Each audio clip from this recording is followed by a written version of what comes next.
Assalamualaikum warahmatullahi wabarakatuh. Bismillahirrahmanirrahim.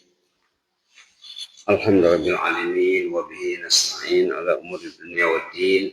Wassalatu wassalamu ala asyrafil mursalin wa ala alihi washabihi ajma'in. Allahumma ighfir lana warhamna wa tub 'alaina innaka antat tawwabur rahim. Allahumma ighfir lana dhanbana kullahu dikkahu wa jillahu wa awwalahu wa akhirahu wa 'alaniyatahu wa sirrahu. Ya hayyu qayyum rahmatika nastaghits. Aslih lana sya'nana kullahu wa la takilna ila anfusina tarfata 'ain. Alhamdulillah, kita kembali bertahmid memuji Allah, khususnya di pagi hari ini, pagi Jumat, hari Jumat yang dikatakan hari raya mingguan. Umat beriman, umat Islam yang istimewa pada sisi Allah, banyak hadis nas yang menyatakan kelebihan hari Jumat. Alhamdulillah, Allah masih mendekatkan hati kita untuk hadir dalam salat subuh, salat fajar yang Allah panggil kita melalui lisan, melalui suara muadzin ke rumahnya. Perlu kita sebut, perlu kita beberkan tentang nikmat Allah ini, karena yang dipanggil, yang diizinkan datang ke rumah Allah bukan semuanya ya. Mudah-mudahan kita doakan sahabat-sahabat kita yang masih jauh hatinya di rumah Allah, semoga didekatkan ke rumah Allah insyaallah. Salawat dan kirim salam ke atas Rasulullah SAW. Allahumma salli ala sayyidina Muhammad wa ala sayyidina Muhammad kama shallaita ala sayyidina Ibrahim wa ala sayyidina Ibrahim fil alamin innaka Hamidum Majid.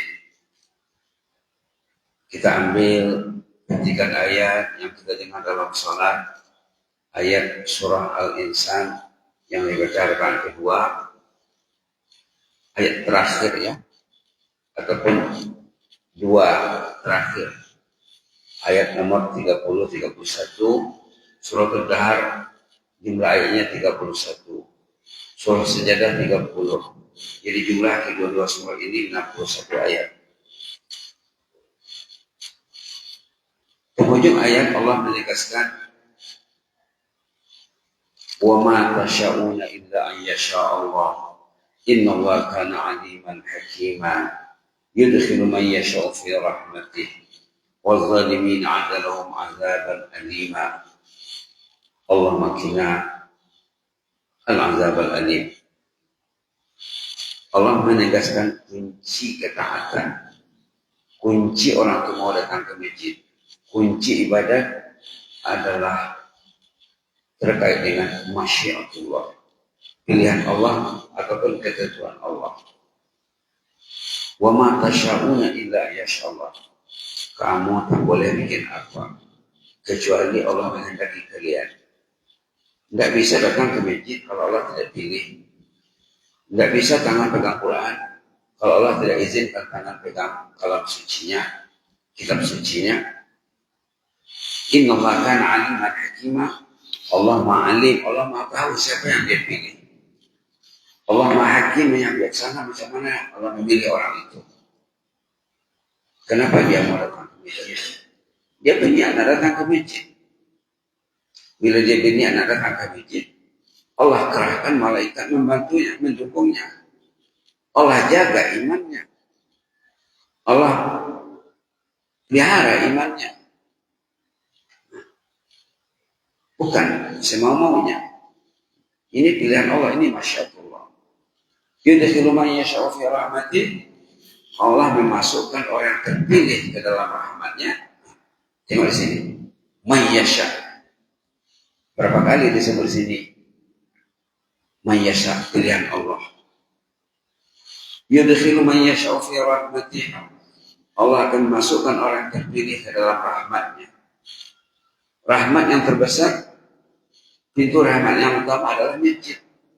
Maka kita dianjurkan kalau masuk masjid berdoa, wafahli abwaaba rahmati. Bukakanlah bagiku pintu rahmat ya Allah. Pintu rahmat yang paling besar rumah Allah. Pastikan kita masuk ke rumah Allah, kita diselimuti rahmat Allah, diselubungi rahmat Allah.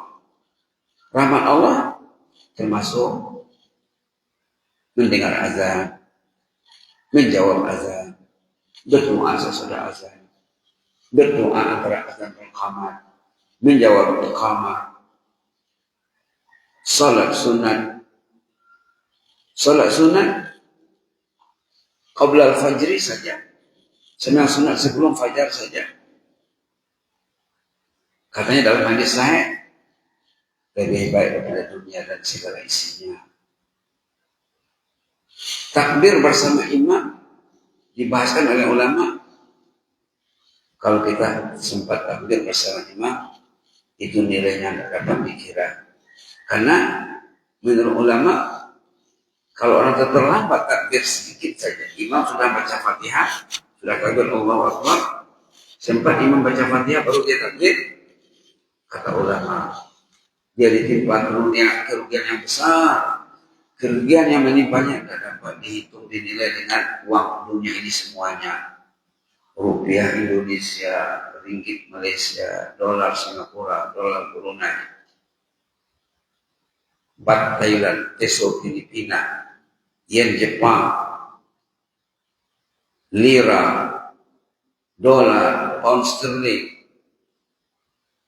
Dikumpulkan semuanya duit emas dan perak, sawah ladang, sawit dan getah, dan lain-lain, dikumpulkan semuanya tidak bisa memenuhi kerugian orang yang terlambat takbir bersama imam. Subhanallah, subhanallah, subhanallah. Begitulah ya. Ayat terakhir tadi apa? Yudkhilu man yasha'u fi rahmatih. Allah memasukkan orang yang terpilih ke dalam rahmatnya, untuk mengamuk rahmat Allah, merangkul rahmat Allah. Waz-zalimina 'adahum 'adzaban alima.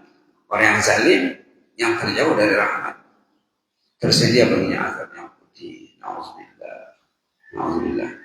Kemudian kita lanjutkan bersama hadis yang kita bincang sudah 5 kali pertemuan, ataupun ini yang kelima ya, tentang rahmat Allah yang besar, yang kalau orang berkumpul di rumah Allah, berkumpul di rumah kediaman, berkumpul di kantor, berkumpul di mana saja, di mana orang berkumpul, mereka itu diselimuti rahmat Allah. Rahmat yang paling besar yang diberikan kepada orang selalu berkumpul untuk berzikir, beribadah, adalah maghfirah, keampunan Allah. Di mana ada perkumpulan, di penghujung, di akhir perkumpulan itu Allah mengumumkan kepada malaikat yang aktif meliput berita. Kita sudah bincang ya. Allah mengumumkan, fa ushiduhum anni qad ghafartu lahum. Kalianlah saksiku, dosa mereka sudah diampuni. Mau istri kumpul dengan suami, dengan anak, duduk anak, mau duduk dengan ayah ibunya, malam Jumat, siang Jumat, hari Jumat, sore Jumat, datang rahmat Allah ke sana. Subhanallah. Jangan Anda menghalang diri dan keluarga dari rahmat Allah. Baiklah ya. Kemarin kita bicarakan makna tersirat di balik hadis yang tersurat, sudah dibincangkan kemarin poin nomor 6, semuanya ada 20. Poin nomor 6, sangat perlu dipupuk keyakinan dan rindu jannah agar cinta ketaatan meningkat. Waktu Allah menanya malaikat ketika berlangsungnya pertemuan jemaah yang berzikir kepada Allah, Allah menanya mereka mau apa sebenarnya?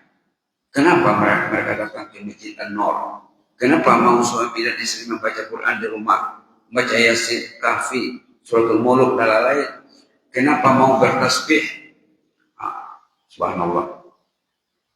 Kata malaikat, mereka mau jannah ya Allah. Nah, di sini ada hadis pendek ya, hadis dari Imam Muslim nomor 1409 dalam Riyadhus Shalihin.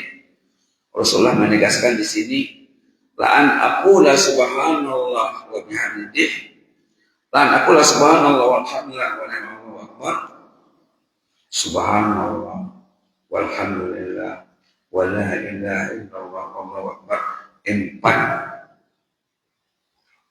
perkataan pendek, subhanallah walhamdulillah wa la ilaha illallah wallahu akbar. Sungguh bila aku menyebut zikir pendek ini, katanya, kata Rasulullah, ahabbu ilayya mimma talat alaihi syams. Yang zikir 4 patah perkataan ini lebih kusukai lagi, lebih kucintai lagi dari semua yang disinari oleh cahaya matahari. Subhanallah. Semua isi bumi ini, ayo kita amalkan dengan keluarga. Selain kita membaca Al-Quran, ataupun bagi ahli keluarga yang tak salat, yang uzur, baca tasbih subhanallah walhamdulillah wa la ilaha illallah wallahu akbar. Kata Rasulullah, zikir pendek ini ahabbu ilayya mimma talat alaihi syams, lebih kusukai lagi daripada semua harta benda yang disinari oleh matahari. Subhanallah. Ayo kita baca 3 kali. Subhanallah walhamdulillah wa la ilaha illallah wallahu akbar. Subhanallah walhamdulillah wa la ilaha illallah wallahu akbar. Subhanallah walhamdulillah wa la ilaha illallah wallahu akbar. Nah, ini yang ditanya malaikat, yang ditanya Allah kepada malaikat, apa yang mereka sebut waktu berkumpul itu. Kata malaikat, mereka baca subhanallah, mereka baca alhamdulillah, mereka baca la ilaha illallah, mereka baca Allahu akbar, mereka bertasbih, bertahmid, bertamjid, dan bertakbir. Berarti inilah zikir pilihan kalau kita kumpul dengan keluarga ataupun dengan insan buah hati, belahan jiwa kita. Biasakan zikir berhalaqah bersama keluarga, terutamanya di hari baik, bulan baik, terutamanya di hari Jumat. Nomor 7, sangat perlu dijaga dan ditingkatkan khauf atau takut kepada neraka agar dosa semakin dijauhi. Dalam komunikasi antara Allah dengan malaikat, waktu orang itu meliput kumpulan yang berzikir, Allah menanya, apa yang mereka takuti sebenarnya? Mereka takut apa? Apa yang mereka risaukan? Apa yang mengganjal pikiran mereka? Kata Allah kepada malaikat. Kata malaikat, mereka takut pada azabnya Allah, azab neraka Allah. Hati yang sehat, hati yang cinta surganya meningkat. Hati yang sehat, hati yang takut nerakanya berkembang selalu. Berkembang, growing. Berkembang. Dengan berzikir, dengan ibadat, dengan cinta masjid, dengan cinta ketaatan, dengan berinteraksi dengan kalam Allah. Seperti yang kita sebut, kalau kita buka Quran, halaman mana saja, rata-ratanya ada cerita tentang surga, cerita tentang neraka. Dalam surah As-Sajdah yang kita baca, ada surga, ada neraka. Dalam ayat surah Al-Insan ada yang dibaca rakaat kedua, ada di sana berita gembira, berita menakutkan. Kata ulama, bila kita membaca berita tentang jannah atau tentang tanda-tanda kebesaran Allah, keagungan ciptaan Allah, padanya kita semakin optimis, ingin meraih rahmat Allah.